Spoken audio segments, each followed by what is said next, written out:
Break के बाद स्वागत है आपका। बढ़ते हैं अगली खबर की ओर।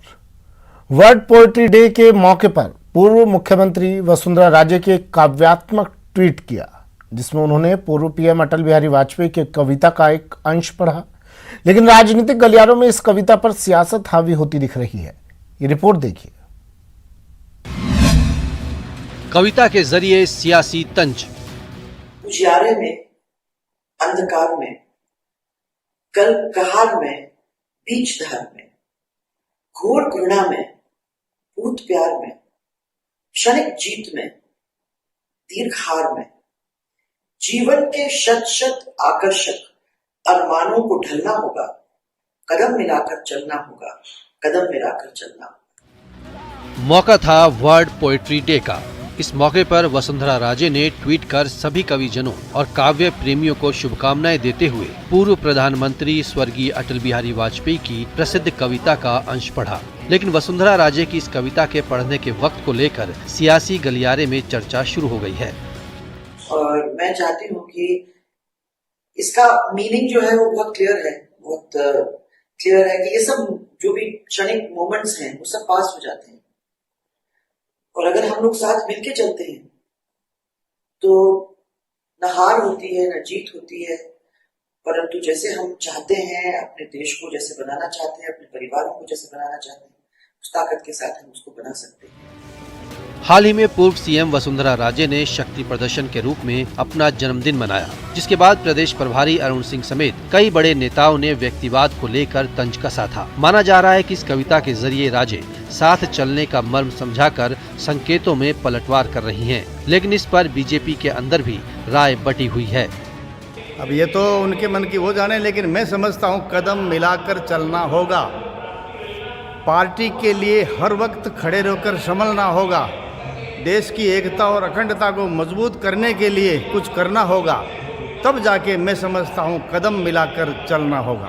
बीजेपी का प्रतीक नेता, वरिष्ठ नेता कार्यकर्ताओं के साथ और नेतृत्व के साथ कदम से कदम मिला करके चलने की उसकी वैसे ही मंशा रहती है और स्वभाव भी रहता है, हमारी सोच भी रहती है, और उस अनुसार यदि उस संदर्भ में कहा है तो निश्चित रूप से मैं समझता हूँ उन्होंने अपनी भावनाएं जो व्यक्त की हैं वो ठीक हैं। राजे के इस ट्वीट के बाद कांग्रेस को भी बीजेपी पर तंज कसने का मौका मिल गया। देखिए, बीजेपी में कई प्रकार की बातें चल रही है और सामने कुछ कह नहीं सकते, तो मैं समझता हूँ कि इसको कविता के रूप में हो सकता है उन्होंने कहा हो। बीजेपी में इन दिनों खींचतान हावी है। पार्टी का एक तबका वसुंधरा के साथ है तो बाकी नेता व्यक्तिवाद के जरिए वसुंधरा राजे पर तंज कसने का मौका नहीं छोड़ते। इस बीच राजे की कदम मिलाने के बाद कहने के सियासी मायने खोजे जा रहे हैं। सौरभ गृहस्थी, न्यूज़ 18 राजस्थान। जब पारा 40 के पार जा रहा हो तब तपते जैसलमेर और बाड़मेर में नहरबंदी की शुरुआत की गई है। 60 दिन की नहरबंदी में पहले 30 दिन तो पेयजल की उपलब्धता होगी, लेकिन अंतिम 30 दिन में तो पीने के पानी की सप्लाई भी प्रभावित होगी। तो जैसलमेर और बाड़मेर शहर के साथ करीब 400 गांव में पानी की सप्लाई की कैसी व्यवस्था होगी, ये रिपोर्ट देखिए।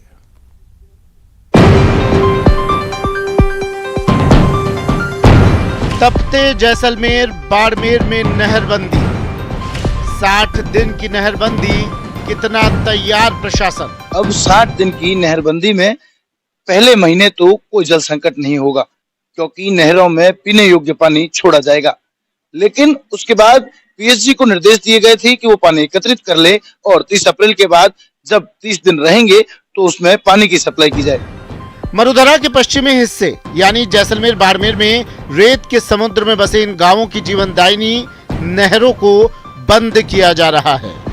हालांकि ये सालाना रखरखाव से जुड़ा मामला है, लेकिन 60 दिन तक अब इस पूरे भूभाग में लोगों को स्टोरेज पानी के भरोसे रहना होगा। राजस्थान तक 130 किलोमीटर की रिलाइनिंग भी की जानी है।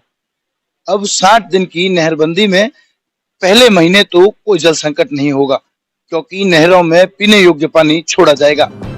60 दिन के लिए नहरबंदी का आगाज हो चुका है।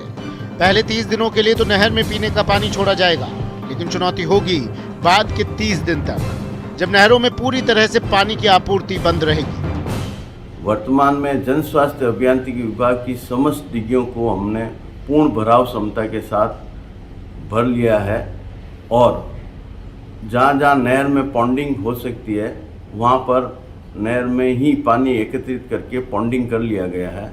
इस प्रकार नहरबंदी के दौरान जैसलमेर जिले के लिए पेयजल व्यवस्था सुचारू रखी जाएगी एवं पेयजल की किसी भी तरीके की कोई समस्या नहीं आने दी जाएगी। पंजाब से लेकर टेल तक नहरों की मरम्मत के लिए हर साल होने वाली नहरबंदी में पेयजल विभाग कभी भी पर्याप्त सप्लाई करने में कामयाब नहीं रहा है।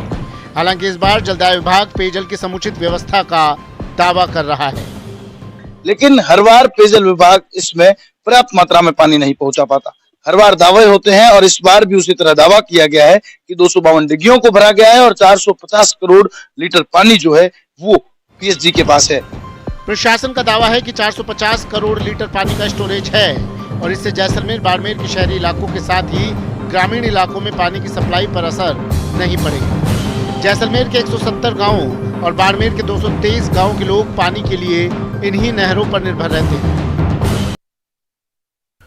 फिलहाल इतना ही, दीजिए इजाजत, नमस्कार।